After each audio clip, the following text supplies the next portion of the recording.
Okay, so then our key questions that we're really looking at tonight, I have three, okay? So one, we're going to be looking at what is scholarly research and kind of what are the components of that and what does that mean?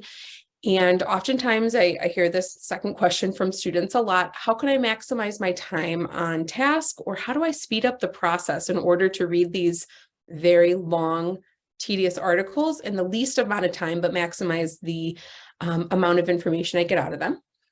And then my last question would be, how do I take notes or pull information and keep track of this information as I read these very lengthy articles? So that's where we're going to be working from. So first off, scholarly research, what I'm talking about when I say that is I'm really looking at articles that are written by people that are experts in their field, often in academia. That makes it scholarly. Meaning that they are someone that has a degree from a university, or they work for a university, or they are partnering with someone at a university in order to do their own original research based on a research question that they came up with. A lot of times this might look like, asking a question and then maybe putting out a survey to many people, collecting the responses, sorting those responses, and then, coming to a conclusion from that. That could be a scenario. That makes it sound very simple, but it's actually a very long process, right? So a lot of times when there's a paper that wants to be published, it will go through a series of other people editing it blindly and looking at it to make sure that they're doing an experiment that's ethical, they're doing an experiment or collecting research and that sort of thing, and testing variables in a way that is logical, right? And that they're actually contributing something valuable to the community of information, okay? And so that long process then is called peer review because it's people that are also experts in their field are going to look at the article and giving suggestions and that sort of thing, and kind of critiquing it to make sure that it passes the test, essentially. So a lot of times when we say scholarly research, some professors will say they need to be peer reviewed, or it doesn't have to be peer reviewed, but it should be scholarly. So when a teacher says that, that suggests to us that we need to go to one of the library databases. Oftentimes like EBSCO is like the most popular one. And depending on what the assignment is, you might check a box that says peer reviewed or not peer reviewed. And that just is the best way to tell if it's peer reviewed. It doesn't typically say it on the front of the article, okay? You might also know if, you are a junior or a senior in particular, a lot of times these articles are collaborations between 3 people, 20 people. It really depends. It's kind of rare that you get just one author almost. So really the original research then is, there's 2 main ways that we can kind of look at like, how is the data collected? Because that's really like the most, one of the most important elements when we're looking at original research of a scholarly research article, is that like, what's that research question and how did they collect data? And then what did they get out of that? And what can we kind of learn from that? So, on the other side of that, we have these other types of things that might come up in EBSCO that sometimes confuse students because we've never come in contact with them, because we've been looking at topics that don't relate to them really, I guess. And so instead of being original, where it's like you're asking a research question and you're doing your own research and then publishing it, a review of research is really kind of like asking a research question and then saying, what have other people said about it? And a lot of times when you see these terms of like literature review, systematic review, meta-analysis, those are just words that all describe that they're not doing their own original research. There's no experiment here that they're doing. They're really just looking at like, what have other people said? It's kind of like providing context and also kind of like you're doing all this back work to like eventually kind of figure out what's my research question. They're just kind of publishing that so we can see that like kind of transparent thinking. Okay, so that's what we really mean by scholarly research. And another way that we kind of can tell that the scholarly research is that it becomes, or it comes from one of these journals. And it's not like a journal that you would perhaps write in about your day. It's a professional magazine, essentially. So it has all these things at the bottom that is really dictated by like, what is the subject matter that you're talking about, and what are sort of the conventions of this subject matter. So you can see here, the titles are very descriptive for what they are, right? Environmental law, Journal of Historical Geography, things like that. And so a lot of times we'll see these that it looks very different from like 17 magazine or like People or something like that, not only in title, but also it's just like very plain. They're often in APA format, which, we oftentimes are writing in as well. So that's something for you to kind of just recognize. And this is what they would look like if you were coming in contact with them. But now, we really just get it from our databases, and it does have that semi-systematic look to it, right? Where we have the abstract, the title is larger. There's a author listed clearly on the front cover.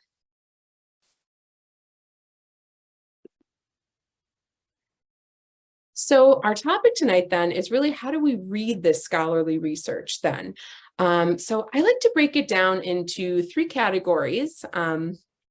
We really think about like, what are we doing on our first pass of the material, or as we're kind of looking at it and thinking about like, okay, can I use this? That's like usually our first question when we start looking at an article.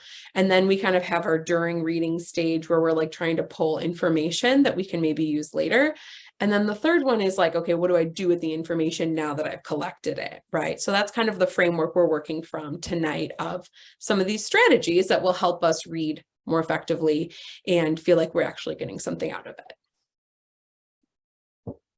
Okay. So then my first piece of advice for students that are reading scholarly research is that it's not a novel. So that means that you do not have to read the first sentence and go all the way to the last sentence. Oftentimes you might not even read the entire thing, depending on what your kind of purpose is for reading, right? Because it kind of depends on the project that you're writing. So that purpose is very different depending on what class you're in. I was looking at our list of people that were here, or that were signed up for the workshop before we started, and it seems like a fair amount of us are from nursing, and a couple from criminal justice, and a few business administration. And that makes sense. A lot of times in nursing, you'll have to do something called a lit review. And in criminal justice, that's oftentimes we get our criminal justice students are writing a lit review. And this is when a lot of these topics come up. And so when you think about like what your purpose is for reading, as you even read the first time, sometimes you can cut down on the amount of research articles that you kind of have to explore. And then you're like, this isn't really very effective for my topic, or it doesn't apply, it doesn't match up with my other sources. So 2 pieces of information or 2 pieces of advice. You don't have to read it like a novel. Don't read the beginning and then read all the way to the end. We're going to mix up that order a bit, and then always have your purpose in mind as you're reading, and really only collect the things that are going to be useful to your purpose. Okay, and so just a word on that then is that we have these 3 types of assignments that we often see that we're using these scholarly research articles for. So first of all is a research paper, which is the most common, that like students are writing about a topic. It's often controversial, and they look at data to say, why is my thesis, or like my point, why is it convincing? Okay, I have the scholarly research that says it's convincing because of this. And so that's really, you're looking for evidence to support your claim, right? That would be your purpose for reading the article most of the time. And then we have another assignment that we often see, especially with nursing and criminal justice students, where it's a literature review. And really, this is like all that legwork of like, what have other people said about this topic? What kind of patterns have emerged about in this topic? How can I compare the results, or compare the types of experiments, that sort of thing, is really what a lit review does. And it's all to arrive kind of at like, so what are you going to research then if you were going to write something after that? Which at an undergrad level, a lot of times we aren't going to do our own original research, maybe in a master's or a PhD level. But really that's like kind of the idea behind a literature review. It has nothing to do with like classic literature, like Jane Austen, anything like that. So the name is very misleading. The first time I heard it too, it gave me pause. I was like, okay. So a literature review then is really just all that information. Oftentimes students are using 10 peer-reviewed articles, which if they're 20 pages a pop, that adds up to a lot of reading. And it's often very tedious. So really when we have a lit review, students sometimes get sort of nervous about that. But it really is just something that we're just looking for patterns in the way that the research was studied, what research has been studied, and eventually we're kind of arriving at like, so what's left to research, or what are some good research topics that haven't been covered yet? Okay. And then I would say the most straightforward one, though, is an article review. I see these a lot in the psychology department, where you're reading a peer-reviewed scholarly article and your teacher wants you to critique it or review it. And really what that means is your teacher would like you to review how did they do the experiment. You're kind of being like the peer reviewer here, right? You're like, okay, what's ethical about it? Does the experiment make sense? Are those results logical? Do they really represent something that's useful to the community that would be affected by this research? Those types of things, okay? So those are the three purposes that we often have in mind, and we can tell if we're looking for evidence for our own claim, or if we're just seeing like, okay, how did they do the research and what are the major findings and how does that compare to the other articles I'm reading? Or is this a fair and successful article? Really are like the three purposes that we work with many times when we're looking at scholarly reviewed articles. Okay. And so we've already mentioned some of these parts, right, of a scholarly research article. And oftentimes we will have, we will have the abstract. And so if you've not heard that term before, an abstract is really a summary of everything that the article proves. Maybe not everything, but like the main idea is included in the abstract. It often has like why this is a significant topic and like a hint at like what the research question is. It also often tells you what the type of research is. Like they're like, it's quasi-experimental or a qualitative review, or like all of those kind of phrases. That's something that I recommend that you look up because we don't really use those in normal conversation, but that is something that you're like, okay, I got to know that for like understanding how the article works, right? Or how the experiment worked. So the abstract is key. A lot of times we read the abstract right away when we're looking for articles, and we kind of do that pre-reading right away, right? Because we're like, okay, is this going to work for my topic? Does it work for my purpose? Or is this really talking about something that's very, very different? Okay. And then it often has an introduction, why this is important. It has a literature review.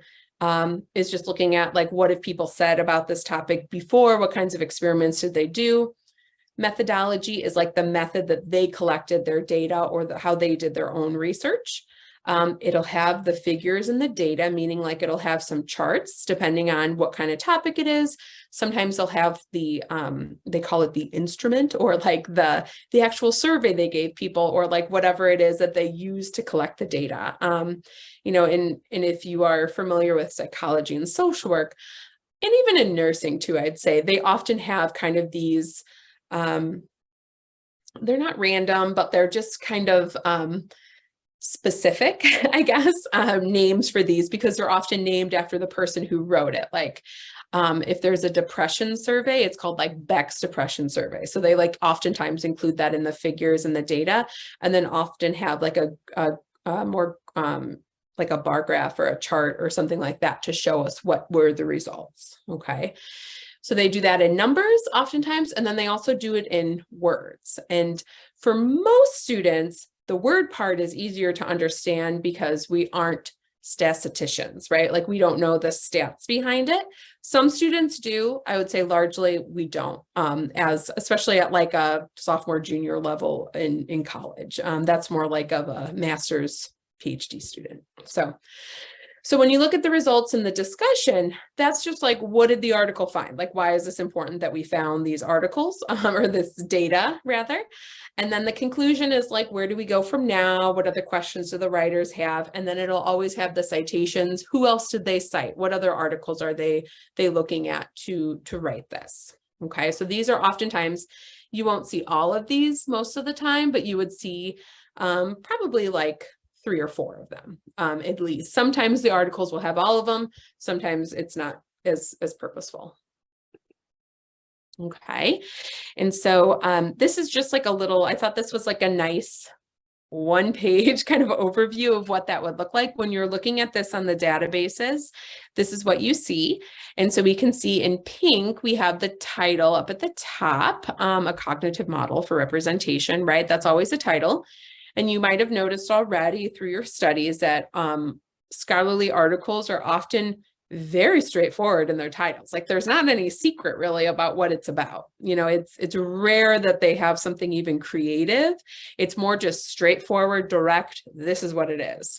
So you can get a lot of info out of that. That's actually very helpful to us. And then in kind of like a grayish blue box, they have underneath that, they have the authors, who they're associated with, that kind of thing.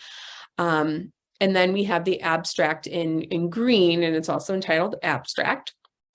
And so again, that would be the key paragraph that you want to read over that will give you most of the results and also hint at the research problem, that kind of thing. It's kind of, when I tell students about what they should put in their own abstracts, I often tell them, tell us what the problem is, why is it important, and give us the answer that you found, right? Like that's really what it should be giving us. And then we have the introduction is the next section, and like kind of like just like the text of the article. And then we have one of the figures, and then we also have, and you can see that in the chart, and you might have noticed if you're familiar with APA and research articles, like we love inserting charts, right? Like we love having all that data in there for someone to look at if they so choose, okay?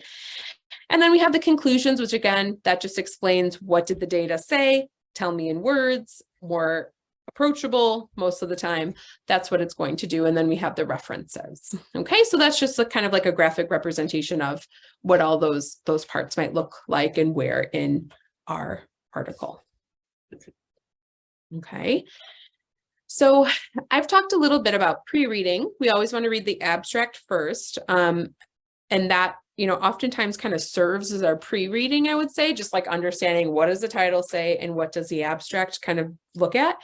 But then during reading, that's when we do something that's a little bit more in depth. I really recommend finding a research glossary that you like versus just like typing things into Google, because oftentimes, like based on sort of your level and your subject matter, some of these terms won't change, but some of them are slightly seen in different ways. I found one that I thought was like a pretty good general research glossary.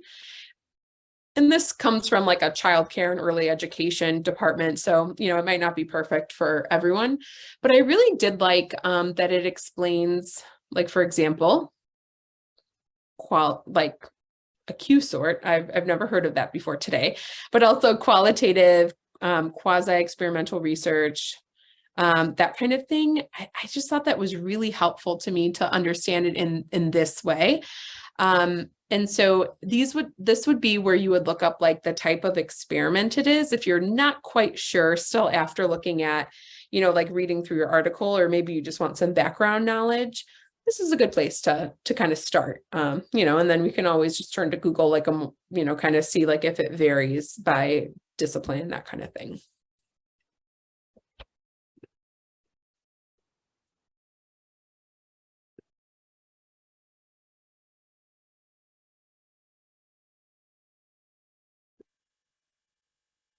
Okay, so then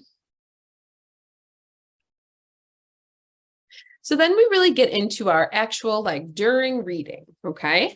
And so what I recommend, is, again, it's not a novel. So you will read the title and the abstract first, but really you're trying to understand what that is step one. And step two of that is questions that you're asking yourself as you're reading. And ideally, you'd like to record this in some way, right? So you could do highlighting. Keep in mind that from the library database, you can always download articles, and in a PDF, you can highlight. Okay, so that's kind of helpful. I often see students will, if they're really struggling with an article, they'll print it out, they'll highlight by hand, and then they'll also kind of write margin notes. I think that's a solid way to really feel like you're comprehending and kind of doing some like multiple modalities for understanding these very complicated articles. Okay. And so, you know, what this might look like then is that you are highlighting, but what this is really suggesting to you, like, what is it that you're highlighting, right? Like you're keeping your purpose in mind, but then it's also like, what am I supposed to be getting out of this? Which is something that I've heard students say quite a bit, right? I'm reading this, but I don't know really what to do with this information exactly. Well, we'll look for this, and then that kind of helps it to make sense. So questions to ask yourself. So what information was found? Meaning, like, what did they find out? Like how do you kind of summarize it? Like, where's the one sentence where they're summarizing, like, what did the experiment yield? Okay. And then you're also asking, we're always very selfish in our reading, why is it relevant to my purpose and why is it valuable to me? Okay. In particular, not only the field, but like also for like your topic, your project, what is it that's relevant? Okay. What kind of attracted you to it? Does it have all your keywords, whatever that might be? Okay. So then step two, you want to flip to the last section, actually. The last section, again, is actually discussion, results. Sometimes it's only a conclusion, but it's like one of those categories. Like I said, not every article has like the clear cut, these are always the things that are there, but there's usually something called discussion or results that tells you in words, this is what the data found. Okay. And so the questions that you're asking yourself, depending on your purpose, is how are these like what results make sense to you that you're like, okay, I understand that. Which ones don't you? And kind of highlight those and be like, this seems important, not really sure, going to go back to it. Okay. But you also want to think about, like, are the results logical? Do they still fit in with your topic? Is it really similar to other research that you've read? Is it totally radical and totally different? Those are things that you'd want to like kind of note that right away, just because that kind of initial reaction sometimes can be very helpful later on when you're like, oh, okay, this is why this article is so worthwhile or valuable to me in my topic and my project that I have. Okay. So we go from first section, skip over the introduction, skip over the figures, skip over the rest of the text, go right to one of the last sections. It's often kind of like the longer section. We're going to look at a few examples in a minute, but it's discussion or results is typically what we look for there. And again, we could use that method of highlighting. We can use the method of like making notes. Even if we kind of like read over the section, record that initial impression of like, okay, what's the biggest finding? Like, what is the study known for finding? Like what's kind of like the big one. Okay. And sometimes that can help the article author, title, whatever it is, to kind of like be personified a little bit. Like, what is it that like it represents? Because sometimes when we're doing these long projects, we're like, there's so many articles, I can't keep them straight. I have a few strategies for that too, that I'll share with you, but like sometimes just like being like, okay, the Stevens article is for this finding, like, got it. Okay. Cause you can kind of keep it straight then. Okay. So once you read the discussion and results, you go from the first section to the last section, and then you go back to the introduction, and then you can kind of get a sense of the background information. Why does this research problem matter? That kind of thing. Remember that you'll also already have kind of like what the research question is, probably from the abstract. Okay, that's something that maybe you would want to make sure that you're looking at. A lot of times it's kind of clear from the title too, honestly, that you know what they're trying to collect data on. So this is really valuable too. If you have an article that is like citing another person, like keep citing the same study over and over and over and over and over, that might warrant some research, okay? Because it might be what we call like a landmark study, meaning that this study is kind of like the standard now. It's like the golden standard where it's like so productive and it had like such interesting results that like everybody talks about it kind of thing. So, you know, that's something that if like everybody's mentioning like this one person that has like researched this topic for 30 years, look into it. Especially if you're doing a lit review, you want to make sure that you understand that. And from a writing standpoint too, remember that you want to try and not cite an article that somebody else is citing. You want to cite the information that you're getting from like your authors, right? You can, it's not like unheard of, but typically we try to get like the information from the author that wrote the article we're reading, okay? And then we look at step 4, and we're really looking at the results and figures, and this is the raw data. And in many cases, we can skim over this. Depends. If it's qualitative and very stats heavy, a lot of times we will skim over it. We're not meant to understand all of that unless you are being trained to do that in your class, which I know in some classes you are. But I would say it's kind of rare. A lot of times it won't make sense to us because again, we aren't getting our PhD in this topic. So it's kind of for the other people. And remember that they include all this information because essentially they would want somebody else, like if somebody else wanted to do the experiment, they could do it all. It's very transparent because nothing's hidden then, right? So when we're reading the results and figures, I would just really think about, you know, like sometimes you can get some really interesting stuff out of here, especially if it's one of those qualitative surveys where people are just like answering like their honest feelings about something. Like you can get like some little quotes to pull and that kind of thing. But a lot of times this could be, you know, like eventually will just be like the statistics that you get out of it, but it's just like the data and how that kind of looks in its raw form. But I would really think like, what's the level of understanding that you're expected to have? That's kind of something to keep in mind for your purpose too. Sometimes for a lit review, the raw data can be important, but sometimes it's not, you know? So sometimes students will get very frustrated with like understanding all of this, and they are very happy to hear that I'm like, you could just kind of ignore it, okay? Again, that kind of depends on your project, but in many cases, you're more concerned about the results and how they got that data, not so much like the raw data. You want the authors to kind of turn that over in their heads and kind of put that in words for you, okay?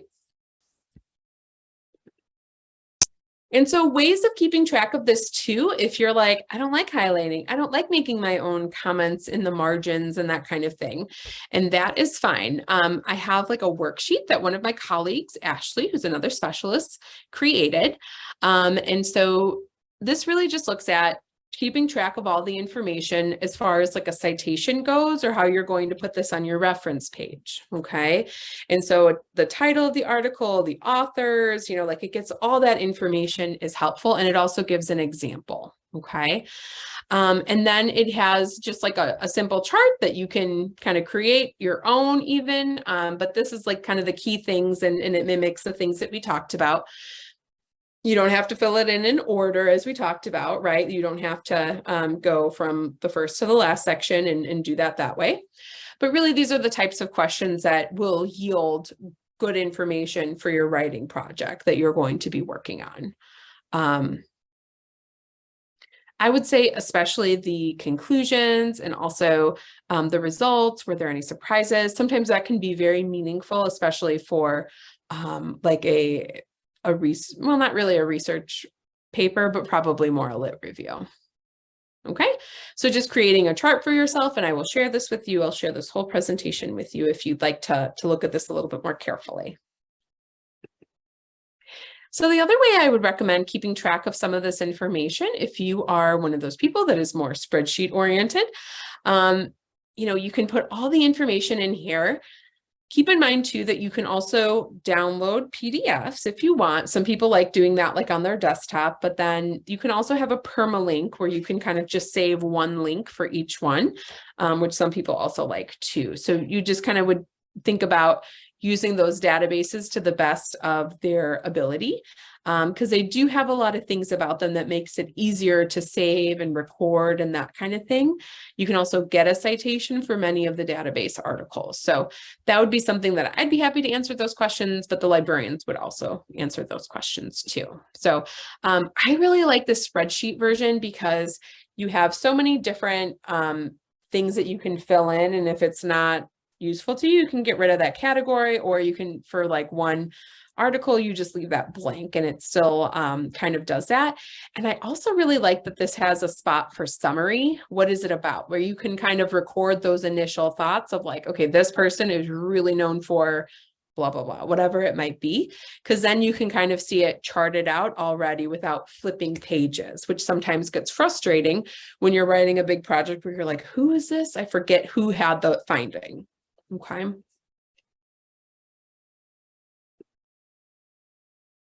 So after reading, so we've kind of talked about the pre-reading was really like looking at the abstract and maybe like previewing, trying to figure out like what's the research question. And then during reading, we're skipping around in the actual article and taking notes and thinking about our purpose and whatever that might be as we kind of look at the article. And then post-reading, I would really recommend once you get done reading an article, ideally you would only want to read the whole thing and kind of skipping around like the one time. You might go back to sections, but you really want to read the whole thing only one time. And so summarize what you remember, somehow mark, this is what is really important about this article. I say that, but in my head, I'm like, there might be some sections like the results section. You might read it a couple times just to make sure that you really have like the information down. But ideally, I mean, if you're trying to move along on your project and you have 10 sources and it's all mounting and like, it's a lot, you would try to read it once really well, right? So anyway, summarize what you remember, what's notable about this, even if like you just really like the topic or you thought it was like an interesting way of doing an experiment and you've never thought about that before, or it's not anything that you've ever come across before. Sometimes even those like kind of personal connections to readings can help us connect with them more and therefore remember them more and kind of lead to that more analytical point of view. Okay. So you also want to think about how does it compare to other literature, meaning that like, how was the experiment done? What were the results? How was the topic kind of constructed? All those could be points of looking at like, how does it compare and how is it different? How is it the same? And I would really just, like, if not anything else, just how do you imagine using this information immediately after you read it? It can be at the end if you print it out. It can be in like a Word document where you're like Article 1 and like just write down a few things. How are you going to use this? Like, why is this going to be useful to you? What do you think? You can always change it later, but this really speaks to your purpose. So are you going to use it to support your claim? Is it for a counter argument? Is it more oriented towards it really kind of fits in with the same kind of research article that you maybe looked at, and that'll be a part of your lit review. You want to kind of keep track of that and monitor the way that you're using the information as well. Okay. Okay, so that is most of my information that I wanted to cover tonight. And we still have, 20, 25 minutes and, to work if you want. Does anybody have an article that they want to look at together? I'd be happy to kind of look at it and think about some tricks for reading it in an efficient way.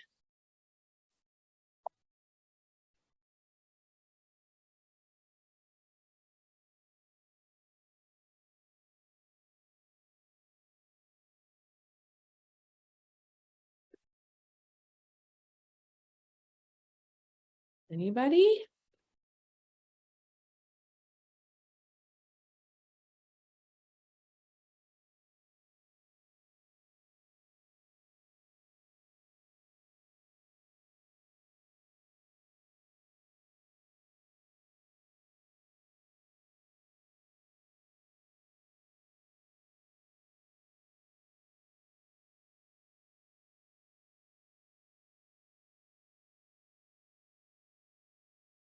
All right, so let's look at one of my examples then. I'll share my screen again in just a moment.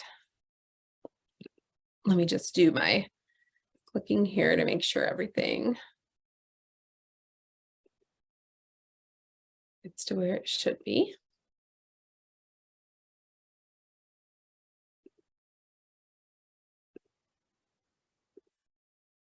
Okay. So here's one that I had a permalink, where that is a link that it will not take you to the login. It'll take you to the actual article. It's generated. It's different than like what's in your browser bar up at the top. Okay. And so we've all seen this view before. We would see, you know, like if we're doing our research, our pre-reading would be perhaps looking at the title, law enforcement response to mental health crises, citizen risk factors, and preferences for social policy. So, you know, this is, I tried to pull from topics that I know I've seen from students that have repeated, and law enforcement reforms is definitely one that I see a lot. And so, you know, something like this is peer reviewed, you know, so it's pretty long, right? 18 pages long, and it's quite dense. So this would be one that you would definitely want to use some reading strategies for, in order to make sure that you're getting the most out of it the first time you read it, and hopefully cut down on the amount of times that you would need to kind of go through it again. So for our reading process, you know, we read over the title, make sure that all sounds good. And we understand that it has an author, obviously, it comes from a scholarly journal. We can see police practice and research, again, very straightforward. It has all these subjects in it that is sometimes helpful to us. And then we'd really look at the abstract. And then, you know, again, we'd read over the abstract pretty carefully. We do the abstract reading very closely to make sure that we should go on reading the other 18 pages of the article, because we don't want to kind of waste our time then. Okay. So we'd read over this, and we would really want to look at like, what is their research question in here? And I can already see that it says this paper seeks to understand general community preferences for police training. Okay, so that kind of gives us something clear that a lot of times they'll say like, this is what we're looking for. Very straightforward. Okay. And then it's also looking at kind of like, how did they find their data? You know, something that would jump out to me is that it says survey data from Portland, Oregon, and N equals 259. N is the amount of people that participated in the study. And oftentimes you will see that in parentheses. They don't explain it otherwise, but that just means 259 people participated. So that's a good tip to kind of keep in mind too. And then we read over this, and then like they're looking at like, okay, so they had 3 main findings regarding the impact of responding characteristics. So they're already telling us we have 3 main findings, and look, they have 1, 2, and 3. They're already giving us that. So that is a really good abstract to tell us like, should I be reading this? Should I may not be reading this? Like, what am I going to kind of get out of it? So really out of the abstract, what we would want to mark and note is that we know what the research question is. We know the type of experiment. They're doing a survey data, and it also like has some logistic regression, which again, to me, I am an English and journalism major. That doesn't make a lot of sense to me, but for other people, it might make a ton of sense for them. So, you know, the type of experiment, and then also what are the main findings? That's really what we want to get out of there. And then when we look at this, we can see that we can download it as a PDF, or we can kind of look at it this way. We read over the abstract. So then this one, we would look at what do we need to look at then? We would go down probably to discussion. I would say, you know, it does have a results section too, and a discussion section. Start with the one that's the latest, like in the paper, like you want to get towards the end. So then we're looking through the discussion, and we would really want to think about, like, if we look at this, we can like skim really quickly, and we do have like 1, 2, and 3, but we don't have a lot of numbers in here, which, you know, for us to understand what the findings are in word form, that's actually a really good sign, right? Like it wants us to kind of look at that, or that's something that we can kind of tell about it if that's important to our topic. Okay, so we would read carefully over the discussion, and really, again, if we're reading a sorry for the scrolling on screen. If we're looking at that, we're thinking about like, what do I want to get out of this? So is it supporting my claim that police reform is needed in order to, like more money is needed for police departments to treat mental health issues? Or is it more like towards the other side where like maybe they disagree or they add dimension to it or whatever it might be? And we're also thinking about how would I record this information then? Are we highlighting? Are we going to copy and paste? Are we going to use a chart in some way? That could be something else that we do. I will say that, let's see, I don't think I have it installed on this browser, but I really like using, it's a plugin for Chrome, I believe, and it's called Weava, like you would weave on a loom. And it's just a way to highlight PDFs, like if you don't like using PDF, Adobe or whatever it is, but you can highlight different websites like this too. So you could highlight in here if you wanted, and you can do different colors. So that's something, and make notes and save it. So that's something that I would recommend to you as well. Okay, so we'd go title and abstract, discussion, and then like maybe we'd look at the results too. The discussion seems pretty, sorry for scrolling, seems pretty helpful. And the results, yeah, in this case, displays descriptive statistics for the sample. Over 55% of the sample is female. So again, the sample is just like the population, the size, and I would say this is, it's like a lot of stats, but it's pretty easy to understand. So, we'd want to look at that because that is looking at like some things that maybe would give us some context. And then really then we'd go up to the introduction and read the introduction. And we can look at this, and this is giving us, oftentimes introductions have a lot of citing in them because they're giving context and they're kind of giving credence to the topic that you're studying, right? That you've like done your research on it, you understand that kind of thing. And then I would go down to the results and figures. And this one's really interesting too. I like how this has a bar here because it has risk and training, police training preferences, which wouldn't be in every article, but this might be something that is helpful. So it has like all 4 statements regarding police training. Okay. Well, maybe not actually. It's just looking at like the stats, but it could be something that's looking at it, and maybe the numbers wouldn't be so important to someone that's researching this, but it's also like interesting to see like, well, how are they kind of looking at this? Like what demographics are they using as variables? Okay.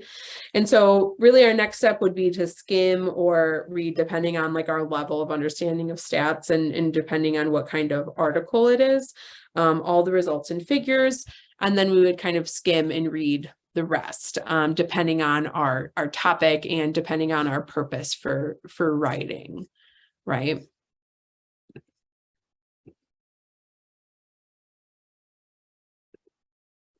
Okay. That was one example. Anybody think of an example they'd like to look at, or do we have any questions perhaps about this topic?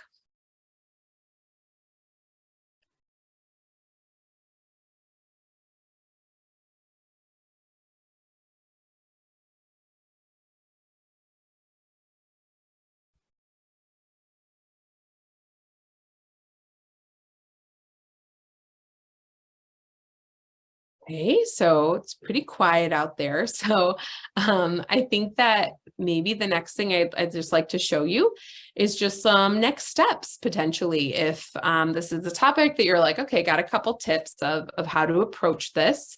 Or maybe you're one of those people that you're like, I'm kind of beyond some of these strategies because I'm more experienced. It's always hard to tell like what level students are at. It's very different depending on if you're a freshman versus a senior. And so your next step would really be to, kind of come in during this part of the process. I think it's really helpful. You have your research, you want some help reading it. That's absolutely something the Academic Support Center can help with.